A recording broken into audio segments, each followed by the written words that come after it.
So good morning, everybody. I'm happy to see your shining faces.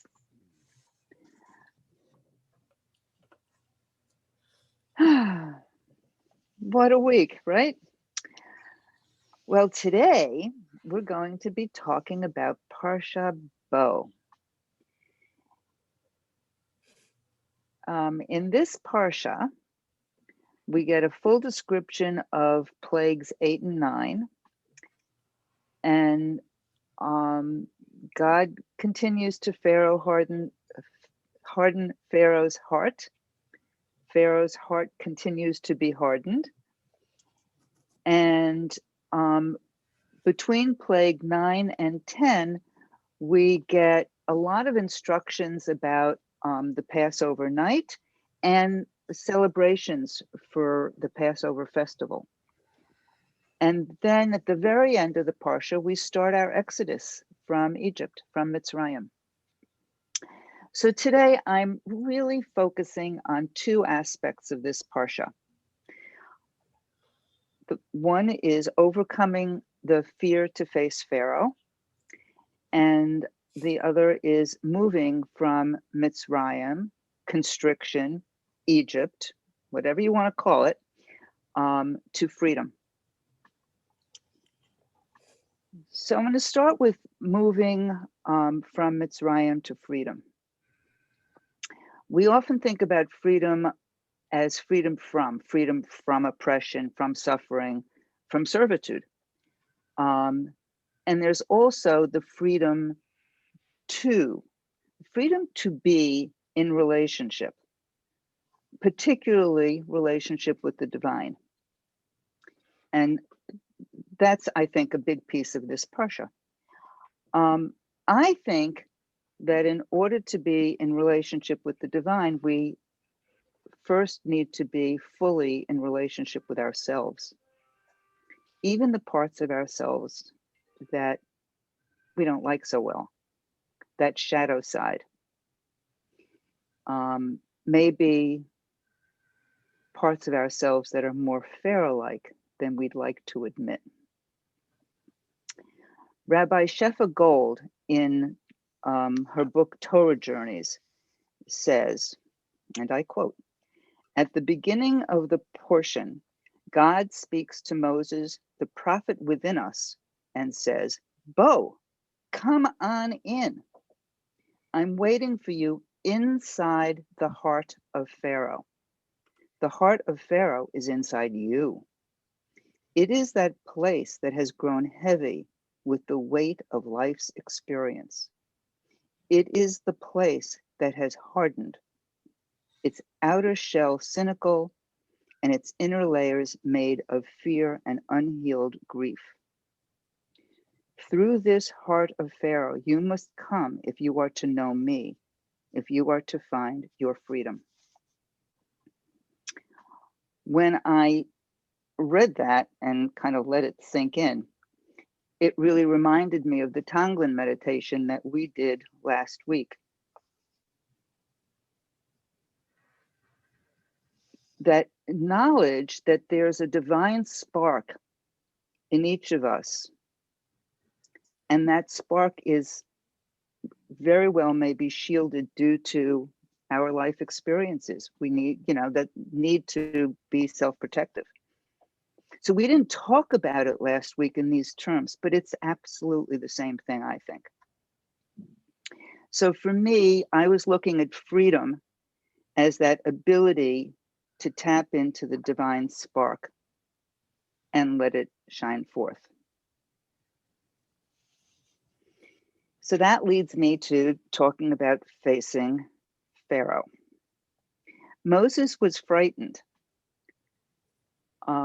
We know that from his initial encounters with God. He did not want to be the one to go confront Pharaoh. But he wasn't alone. He had his brother with him, and he knew he had God with him. So he was not alone on this journey, either physically or spiritually. he was able to face Pharaoh with confidence because he felt the protection of knowing that somebody or something kind of had his back. So I wonder for us, what are the pharaohs we need to face? Our internal pharaohs, the shadow side, and our fears. I think that often what keeps us in Mitzrayim, that place of constriction, is our fear of facing uncomfortable feelings and thoughts that are within ourselves. It's hard to acknowledge that which we don't like about ourselves, and particularly hard to acknowledge that with compassion. We each should have our inner pharaohs that sort of block our exit from Mitzrayim. So I'm going to invite you to take a moment to think about what kind of support you need in order to face your inner pharaohs.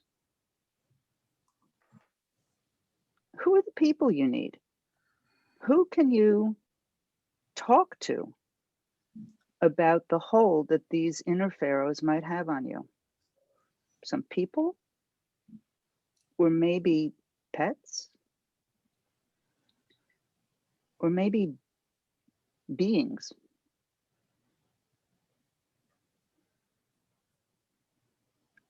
Maybe for you it is the divine.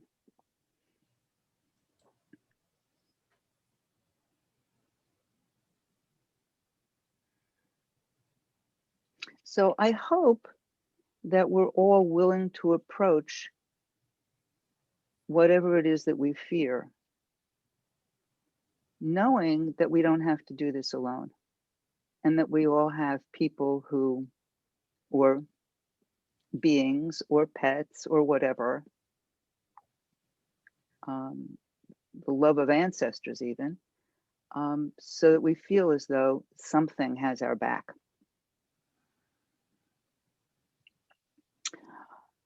So we don't want to ignore or repress or get into battle with our inner pharaoh.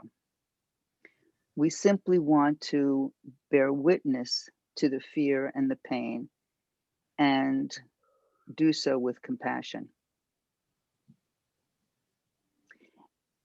In the light, when the sun is shining, when the light is shining on our inner pharaoh, it loses power and we have greater freedom.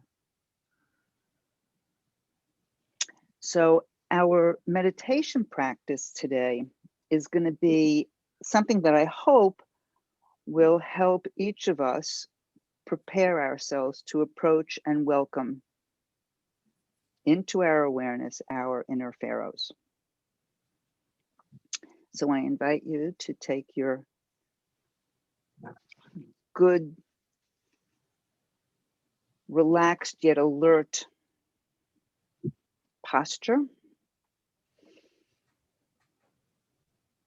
and take a few nice, deep cleansing breaths. Inhaling as fully as you are able, holding that breath and exhaling slowly and completely.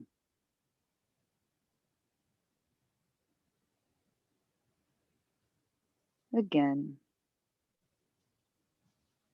inhaling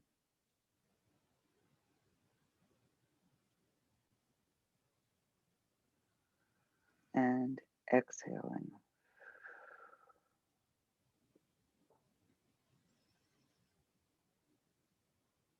One more time, really allowing yourself to settle.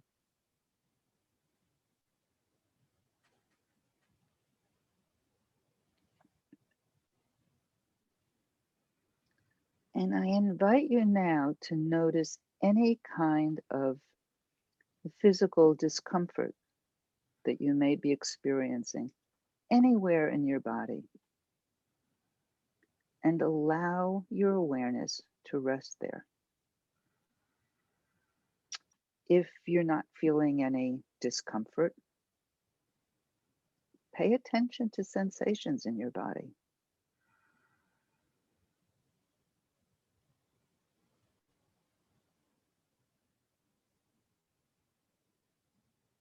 Do you feel any tightness? Maybe pressure?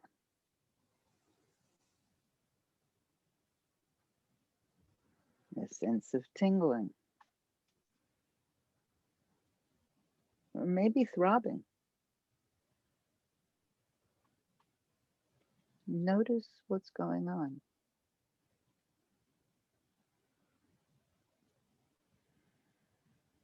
Breathe into and around the places in your body where you feel these sensations.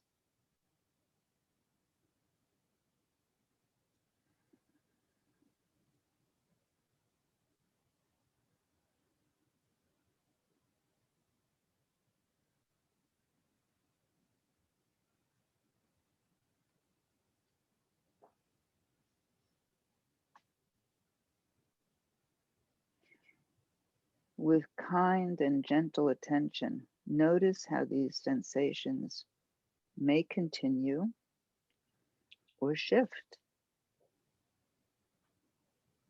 They may grow more intense or maybe less intense.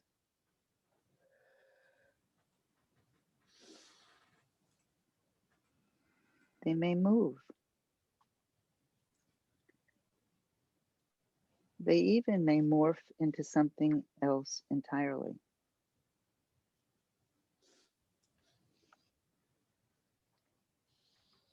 Bring your loving attention to your noticing.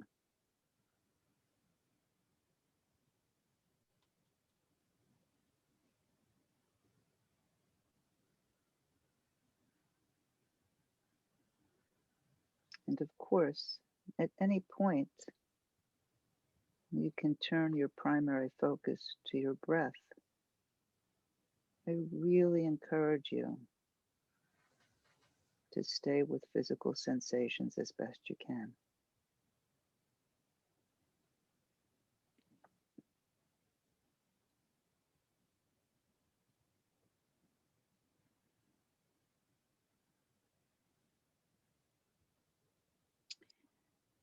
Fear of our inner obstacles, our inner pharaohs, often blocks our ability to live in open-hearted presence with everything that is arising and passing. Developing our capacity to be with these sensations and noticing what they feel like in the body and discovering that they are manageable helps us develop our capacity to be with the feelings and the thoughts that we find most difficult and tend to push away.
So the invitation is to continue noticing the arising and passing of sensations,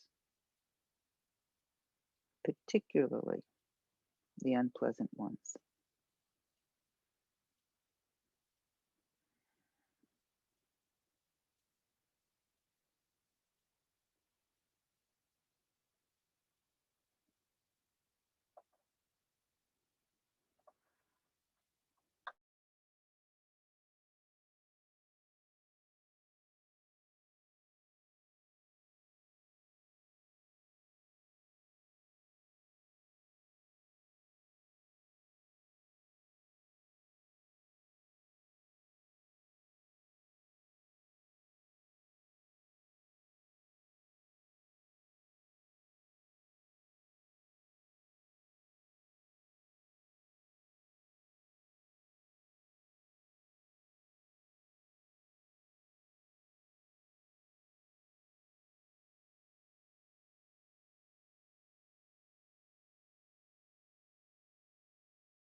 using our breath and our ability to be with the experience, not fighting it, we may find ourselves moving through Mitzrayim and into greater expansiveness and freedom,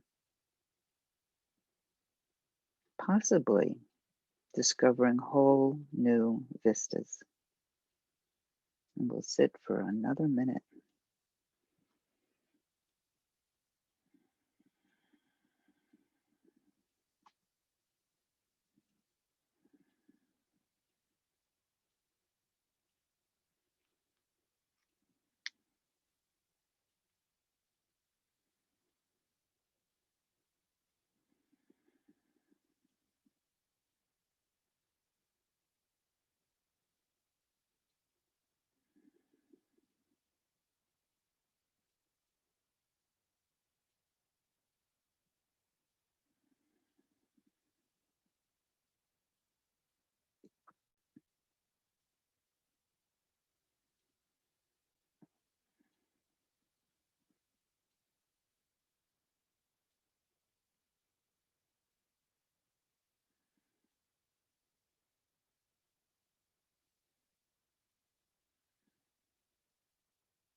And as we are coming back to the room,